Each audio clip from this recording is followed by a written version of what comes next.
welcome back to You Greedy Bastards, where we bring light to the housing crisis and homelessness in America. I'm your host, Kimberly DeHenio. Today joining me is Leslie. How are you feeling? Good. Thanks for the invite. I appreciate it. Of course. She is a community advocate. If you don't mind telling our audience a little bit about yourself, just your background, who you are, where you're from. Sure. My name is Leslie. I'm originally from Dallas. Actually grew up in the foster care system here in Dallas. So born and raised, and then went off to school and ventured into some documentary filmmaking. I did one on HIV, another one on immigration. But now I work for the city of Dallas. But I've always kind of worked in the capacity of community outreach. Yeah. What has kind of connected you to, just being an advocate for fighting against homelessness and housing instability? I think it's just something you can't really deny. Like, if you're going to be out in the community and be an advocate for the community, it's something it's not deniable, So it's not like I set out to be an advocate necessarily for unhoused individuals, but it's just something that kind of comes with, community engagement, as a whole. I think when it comes to community as a whole, if you are a community advocate, it just, it becomes a part of your work and your job and your vocation, if that makes sense. If you're one to, kind of try to lead for your community and be that somebody that helps your community, it just, it goes hand in hand, if that makes sense. So I get that. It kind of connects. I know you talked about, being in the foster care system. Do you mind just kind of exploring that a little bit if you're comfortable? Yeah, of course. So I went into the foster care system when I was pretty young, about 11 months or so. So I was still kind of a baby. But, I learned really quickly at a very young age that, a house isn't always like the structure over you, but just the people and the surroundings around you kind of make up like your home, what feels safe and at home to you. Because I moved around quite a bit, lived with multiple families and things like that. And so I never as a child got to say, okay, this is my home, this is my bedroom, this is, so it was always kind of moving and shifting. And so, as a child, even I had to be really flexible with, what my understanding of what housing kind of is. And that's really odd for someone that's really young, but, you're just kind of thrown into it. And so, maybe you were asking what kind of brought me into this topic. And I think it just kind of naturally, because I've dealt in this space before, you've had firsthand, for sure, and just also having the compare and contrast with other classmates and even with school, the summertime and kids would go back home and like I didn't really have anywhere to go back home. So that was sometimes challenging, but that kind of goes back to, your home is kind of where you are like mentally, it's physical too, but it's also, like what you consider to be safe and like what you surround yourself. I think it's such an interesting concept, what people consider home, because like you, I wasn't in the foster care system, but I grew up in the Philippines. We had moved a lot. We were definitely kind of moving from house to house. We were living with my aunt at one point, and then we had lived in a small little, I like to call it a house, but it was very much like the size of like a living room, like a small living room, and that was pretty much our house. And then we had moved all the way from the Philippines to Oak Cliff in Dallas. And so it was a lot of moving around. It was definitely hard to call some places home. And like you said, at a very young age, I had to recognize that a physical house doesn't necessarily define a home. It was always my community, my immediate family, my neighborhood, the people that I surrounded myself with. When I was probably in elementary school was when I realized that my home consists of the people that I care about, and I think that's super interesting how people can interpret home differently. I think even school was a big part of that for me and my house. So I would engage in like zero period before school would start, or the after school curriculars, or I even did like night school, not because I failed, but just because I didn't have a place to go at night, and so I needed some like a center, some a building where I could be at in the evening time. And so like I found myself trying to find these places where I could have this house, have this community of people around me. And the thing that's interesting is that I didn't tend to share that with a lot of people. So zero period or after school activities and going on into the evening, everyone was there for a variety of reasons. But like my first step forward was just because I didn't have anywhere else to go. Was it finding like a sense of like consistency or somewhere to go back to every single night? Was it just that kind of feeling? So I mean, all of my junior year in high school, I basically slept on the couch of my friend Ray, and his mom was really nice and allowed me to crash on their couch. And we told her what was going on, and she was okay with me coming. And I had to find those little friends. There was another friend who lived with her grandmother, and her grandmother would allow me to come over, all in Oak Cliff too. Wow, we love Oak Cliff. Yeah, me too. So, I had to find different ways. And then for a little bit, I lived with a cousin out in the colony. So I would drive all the way to the colony and then back here to downtown, because I went to high school in downtown Dallas. And but yeah, it was pretty interesting trying to figure out like what I was going to do. Now looking back on it, I'm just like, wow, I was so strong at such a young age to have that plus school, and then also, having a social life because you're young of course. It's important. But just having that anxiety for as a child of like not necessarily knowing where you're gonna be going tonight, it allowed me to be really flexible in my life. But I think it wasn't just, I know I wasn't, it's not an anomaly. Like there are children and people that are younger that also deal with, sometimes when we think about like the unhoused, we think about like seniors and maybe veterans and things like that, which are true. There are plenty, but there's also a percentage of really young individuals that maybe are kicked out of their house due to like their sexuality or just so many layers. But there is I think it's a group that's oftentimes kind of overlooked because we assume that it's more of a senior type of problem or issue. Yeah.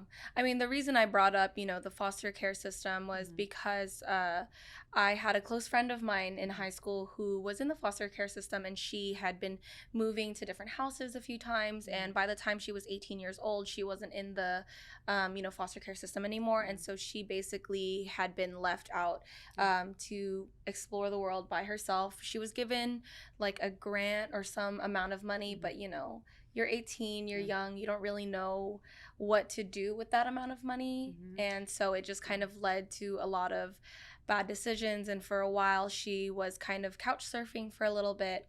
And, I know that there's a lot of reasons why people become unhoused. And, it's not only just because of monetary issues or, just like the income gap, Right. It's not just because of that. There's so much that goes into it. There's, mental instability, there's addiction, there's racial disparity. There's so many things that go into it. And I just kind of wanted to get your opinion on that and see what you think, you know what I mean?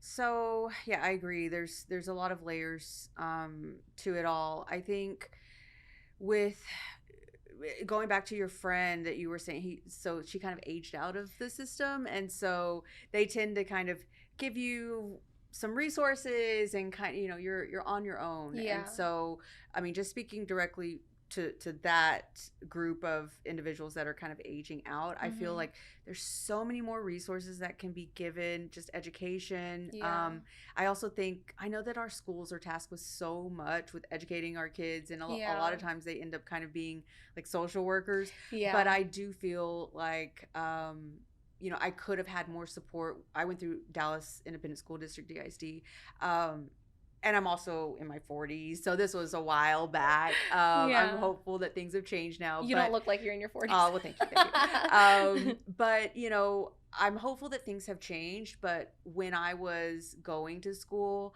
I didn't get additional help because I was in this situation. Now, I think now they do offer additional support, like resources and support for kids who are unhoused or their families unhoused. I think there's a whole department, you know, that kind of, which is really, really great. But I think intervention a little earlier, even with the children that are housed and do have stability at home, being exposed to it, like this happens, and we need to have empathy, so when they do come across friends and things like that, or someone in the community, they don't have these stereotypes of like, well, they're a drug addict and they made, you know, they want to be on the street or things like that. To start a little earlier in like sowing that seed, because I think it all goes to prevention. Like the more we understand, the more we have empathy for the other people, the more likely we are to kind of reach out and help. So that's, you know, really where I think a lot of the attention should go is funding for the people who are unhoused, but also as like a preventative measure, like kind of introducing that idea at an earlier age. It's just kind of you know, making it not only is it just making it a reality for them, but it's also like making them aware that there is a support for them. There is, you know, people that they can rely on, and it's just giving them those resources early so that they can plan ahead accordingly. So I know you had mentioned, like, you know, a lot of people will have these stereotypes about people that are homeless or you know, in you know, experiencing housing instability. What are the biggest misconceptions or stereotypes that you see typically? You know, you'll see, I think everybody is kind of has been in a situation where maybe you walk into a 7-Eleven or a convenience store and someone's standing outside and asking you for money. And I think we all have felt that, like, oh my gosh, I just want to get in the store really quickly and get out. I don't want to, you know, you're in a hurry. I need to get my car. And so, you know, I feel like we've all had that, and you know, sometimes that comes with a little guilt. Sometimes people are just okay with just saying no, but I think those little interactions, those little moments where you do have, I would say that that's kind of negative interaction. Sometimes that can multiply because that's your only interaction. Like if you think about it, like how many times throughout the day or throughout the week even are we really engaging with the unhoused community? Like it's probably really rare. So those touch points that you do have are usually around like it's like cognitive, that it's negative. And so I can see where those stereotypes can start to really... You start creating like a negative connotation against them because of your negative experiences with them, even though those interactions that you have is such it's not a true representation. So I think that the stereotypes really come from a place that isn't like a holistic idea of what you know, unhoused individuals kind of go through. But I would say the drugs, I think, are probably the biggest misconception, that, you know, everyone on the street is on drugs or drugs. And I think it's interesting because those type of that thought process, I think it's engaged to children at a really young it's instilled age. extremely young, which is interesting because, like, as you know, I have a young daughter. She's 7, and she is really charismatic and you know, very into drama. But I mean, and this was maybe about a year ago, there was someone that was panhandling, and I gave them a little bit of change, and my daughter even said, well, he's not going to use that for anything good.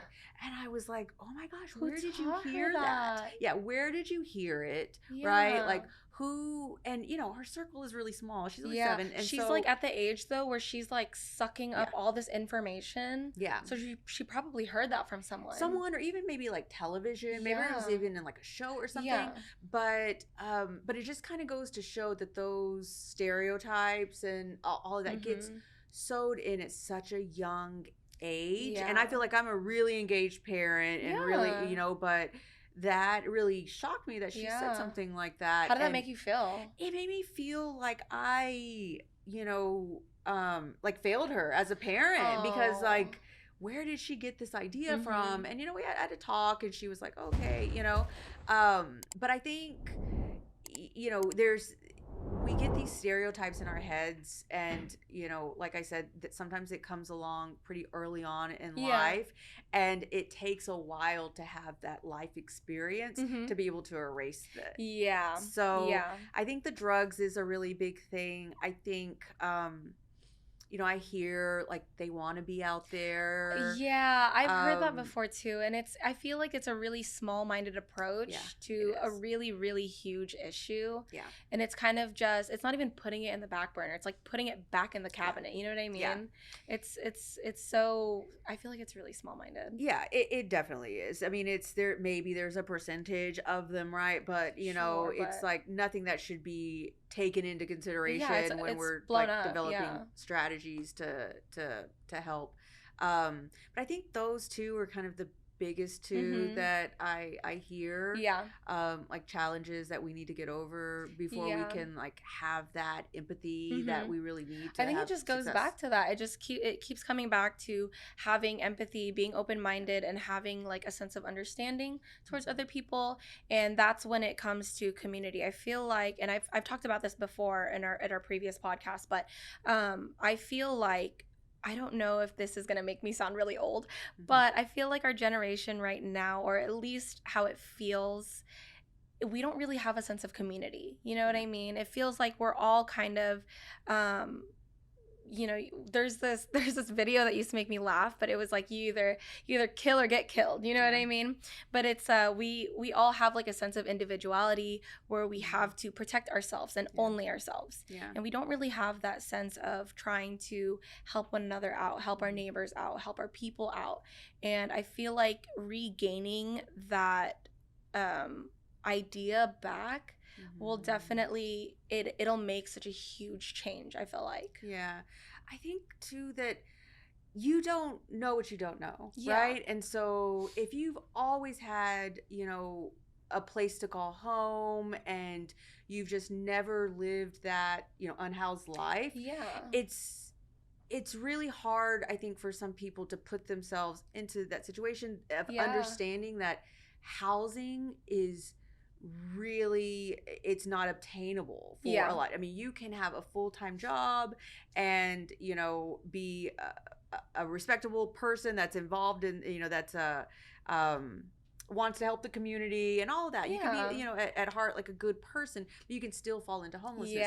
And I think if you've never had that experience with not being able to pay your rent and having to go to nonprofits to try and get rental assistance, it's really hard to put yourself in that situation. There was it's kind of anecdotal, but there was an elderly woman who was going through, it was very recent too, was going through some difficulties with her landlord, like cutting off her water and doing some really like terrible things to her.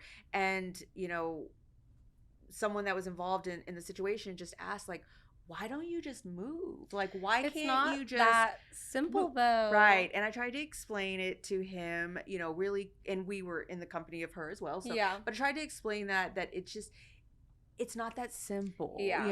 And this was someone who, kind of came from a life of privilege and things like that. And so, for him, like, why would you continue to live someplace where your landlord is doing all of these really terrible things to you? But she's a senior citizen. Her son is disabled, and her adult son is disabled that she takes care of. And so, you have all of these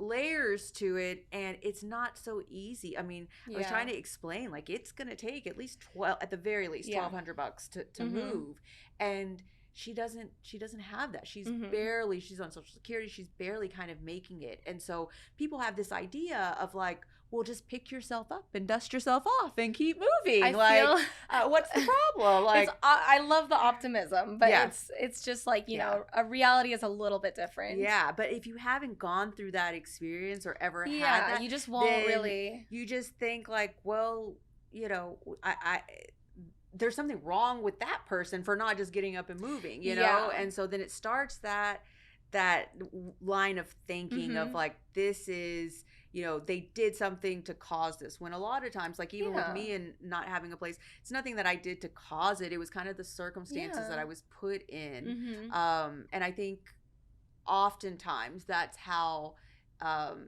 you know, becoming unhoused starts. It's because of a lot of circumstances around them that you're actually not able to control. You know, getting sick maybe, or, you know, there's so many, caring for a child that is, you know, or divorcing sometimes can really cause a lot of hardships on families. So there's, like I said, there's so many layers to it, but I think the biggest challenge that we face as a community is getting over those stereotypes. Yeah. What do you think? So I know this is like a really, really, probably a huge tall order, but what do you think is the first step into getting like people who aren't really fully understanding the situation to understand it like at a better level? Because you can always read and learn and see all this stuff on, you know, on the news or on YouTube, all in media, but it's like you never fully grasp and like internalize the information unless you experience it firsthand, or if you know, just kind of either know somebody, or you know what I mean? Yeah, I mean, I think so there was a homeless camp that had popped up in Dallas about a year ago or so, and I had some donations of toothpaste and things like that. So I just went down to the camp, and, you know, I was by myself, and like, hey, I have a bunch of donations in the back, and they were all so nice, and they came and got the supplies out of the truck, and you know, we sat around and kind of talked after that, and a lot of them were, I was asking why they were camping where they were, because it wasn't in a spot that was invisible. Like, it was very out in the open. Yes. And they said that they chose to be there on purpose so that you know, city council members and people that kind of were running the city were able, they had to drive by them every single day. They had to see them. And so a lot of times if they're under the bridge or something, they're almost hiding. And they're like, we're not ashamed. We're going to be out here. And I asked them, like, what do you think leaders need to do to help you? And like overwhelmingly, they said, come out here with us. Like, you come out here with us, see how we're living, really get to, don't just pass by us and like call the police on us or call code to come out here. Like, stop and talk to us and see how we can really change. And I know that there are these departments inside the city that tries to go out. I just don't think that they have the capacity for what is like overall needed. But from that experience and talking to them, they were just like, we need to have leaders see like kind of what we're going through and see that we don't all just, we want to be out here. We need kind of funding. Like leaders that are willing to empathize and understand the and put money. I think that's really ultimately like the idea was to get them out there to see what they're going through, to see like, okay, these are really smart people that, you know, had successful jobs, or, you know, a veteran, or, you know, really great people that have just found themselves in a bad situation. But you know, nothing is going to be able to be achieved unless we put money into it and funding to help support housing. I mean, there's just a lack of affordable housing, specifically in Dallas. No, absolutely. I mean, for, you know, a 1-bedroom apartment, you know, it's anywhere, it's around $1,200, you know. There's a lot of politics behind it though, with affordable housing and the amount that there is. I know that there's like a lot of politics into why, like, you know, they don't want to have affordable housing in certain areas, and you know, it's just it's really difficult to kind of work together with some people, you know. And I feel like if we just come together and collaborate and find, like, you know what I mean. I also think that there's a small percentage of people that don't want to fix the problem, and I say that only because I lived in a developing country for about 7 years, and, you know, really was able to, you know, become part of the community and things like that. It was Jamaica, and there really is no homeless issue in Jamaica. Yeah. Okay. And so, I mean, it's a different culture, obviously, and, you know, more family oriented, I think, than Americans are. But with that being said, even something that, you know, the government as nowhere near the capacity that the United States has. Yeah. But they have these really small little houses, and so you'll pass by and you'll see like kind of a subdivision, and they're newer, and they're literally like one room, and you may have like kind of a divider for a bathroom. Oh, so like the house that I had in the Philippines. Yeah, it's kind of like that. And everybody has you get to, so the government gives you the house, and so it's your own house, and you keep it up. Any maintenance or whatever you kind of you have to do, but if you apply for it, the government will give you this house, and they're all really colorful, and you know, I would drive by them, and you know, I would think like, how is a country like Jamaica, which has all of the challenges that they have, and you know, they're a developing country, but yet they still don't have the same problem with unhoused residents that it's we weird, do. And so that's why I say I feel like there is a small percentage of like, that's kind of how they want it to be. Now, I don't want to sound like a conspiracy theorist here, but you know, I've had that thought too. This is something that maybe they don't want to change, because if they did, then we would, you know, then that would be where the focus is. I know that there's a few people, not to sound like a conspiracy theorist, but I know that there's a certain group of people that want to keep, you know, like that wage gap. Yeah. You know what I mean? Really, really, you know, and so I think that kind of goes with it a little bit. Yeah. But I mean, I'm not going to touch too much on it. You know? I also think it just goes back to the shaming, where it's like, we're better, where they're not doing anything for themselves. It goes back to that empathy and shaming of like, they're not deserving. Yeah. You know, where I always say that like, water is a right, like not a right. It's water is a, it's a what is the word? It's like you deserve. What is it? Like, not that you deserve it per se, but it's a human right. It's a human right. Yeah, it's just something that comes with being a human. You need that, and everyone should have access to it freely. And I think that, you know, when it comes to housing, like, I think we need to get more into the mindset to have a productive member of society, to be able to have like, you know, a strong mental like self of your worth and things like that. Yeah, you need water, you need food, but you also need housing. And so I know that some may argue like, it's not the government's place to provide housing or to give you you know, resources to build your own house or funding. But if we want a holistic and like a community that's like thriving, and you know, we're a forward facing for economy and like capitalism. So if we want to all have a healthy environment, like a progressive nation, then we do need to put some funding in there. I mean, if you look at like San Francisco, oh gosh, it has completely turned into a tent city, you know, where even the residents are like, we're getting out of here, you know, because it's just and it's a problem that has like creeped in little by little, to where it's overwhelming at this point, you know. But I think it goes back to like shame, like, I'm gonna look here, I'm gonna pretend like I don't see this problem, you know, and we're gonna put all of our efforts and funding and, you know, all into these programs, and we're not gonna look at the tents, we're not gonna look at this, as long as they're underneath the bridges, as long as there are other it's like out of sight, out of mind. Yeah, it's not in my community, it's in like in San Francisco, it's all in the Tenderloin, so we'll just keep pushing it there. Yeah, they're like, it's not my problem. Yeah.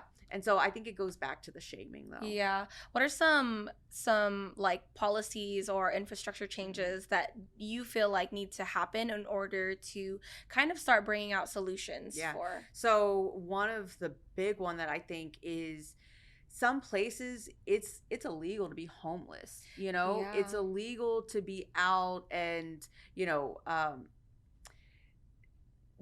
like they'll use it as loitering, right? Like they can kind of classify it in different ways, but pushing people who are unhoused into the like judicial system, jail, and things like that as a quick way to get rid of this in homeless encampment. Like, let's go in and figure out how many people have warrants, how many people can we take to jail, how many people can we get off the streets. If we think about all of the individuals that are in jail in or around because they're homeless or because, you know, they couldn't get an ID and they couldn't do all of these other things. And so all of those individuals, like the amount of money that the state pays for to house them, to feed them, to all of, you know, when we could just put money into just helping them, like help you get your ID, you know, help you. It feels like they're putting their money in the wrong place. I know. Yeah, it is. It's like, I mean, I don't know. That's why I said there's a certain portion of it that you're like, something doesn't feel right. Yeah, like I feel like you're actively taking steps to not have like this empathy for this community. But I think the city ordinances that kind of criminalize, you know, being homeless, being outside after a certain park. I know that parks sometimes close, but you know, I think LA. I don't want to just start naming out cities that have ordinances that kind of, but there are cities that that create ordinances to push the unhoused individuals into kind of their jail system. Or by ticketing, you know? So that's the thing. You ticket someone who doesn't have a house, you know, or anywhere to go at night. You know, do you think they're going to pay those tickets, or do you think they're going to like buy food and, you know, a blanket and a new backpack and stuff to keep their stuff? So, I think that the cities can do better. Obviously, that's why we've kind of gotten to the place we are now. It's like this criminalizing of being homeless. I know there's a few homeless people. I've read this somewhere where they would actually commit crimes, like petty crimes. You know what I mean? Like just like stealing things from like a gas station to go to jail, just because they have somewhere to sleep, they have somewhere to use the restroom, they have something to eat. You know what I mean? It's just it's kind of unfortunate that it's come to a point where they're having to commit like these small little crimes to have a shelter, which is, like you said, a basic human right. Food, water, and shelter. I think it's ridiculous that it's come to this point, and I think when people don't see it as a huge issue, I think that they're just, I don't know, they like close their eyes. It's a little bit of denial too. But I mean, if you go to other countries, you just don't see it. Well, we're the leading nation, I think. And I mean, I believe it. I've visited Greece and stayed there for quite some time too. In Crete, maybe there were a few. But everywhere else, like, I really didn't see. What's the did you see that there was an article that came out, I think recently, it's one of the northern countries. It's like Netherlands, or it's like one of those countries, Finland. They had completely eradicated homelessness. Like, they are completely 100% homeless, like homeless free. And that's crazy to me. Like, I want to know what they're doing. I want to know what's something different and what's the mindset they have, because I know here in America what we have is I think there's like the method homeless, what is it, housing first. So we have like housing first, but it doesn't get into like the layers of actual like homelessness. It's just let me give them a house. You know what I mean? I think there's people that are sometimes pushed into it too, and we talked a little bit about that, but there's some residents that I was working with, and they were pushed into it because they were in a fire. Like, their house actually had a fire. Red Cross got involved and put them into an apartment that just wasn't a great apartment. It actually had some fire hazards and later caught fire, the second place. And so, I mean, that's a great example of kind of being pushed, and they don't have family. So the one thing I wanted to say about like the other countries is that I think that they depend on like their family unit a little bit more, whereas Americans, like, kind of getting back to what you're saying, it's the individuality. We're all kind of in our own bubble. We're all in our own world, and sometimes we don't we always think maybe it's somebody else's problem. Like, right, they can take care of it themselves. And so, I think that American mindset is like capitalism. I need to make my money. I need to do this. And if I have a family member that isn't where I am in my stage of life, well, then that's their problem. Yeah, and so it has nothing to do with me. Yeah, so that family unit isn't as tight as it is in other countries. So, I mean, that's more of like the community. That's and a things cultural that we thing can too, do. yeah. Like culturally, community. But when it comes to like the leaders and things in governmental entities, that kind of have like legislative power and things like that to kind of really move for progressive change.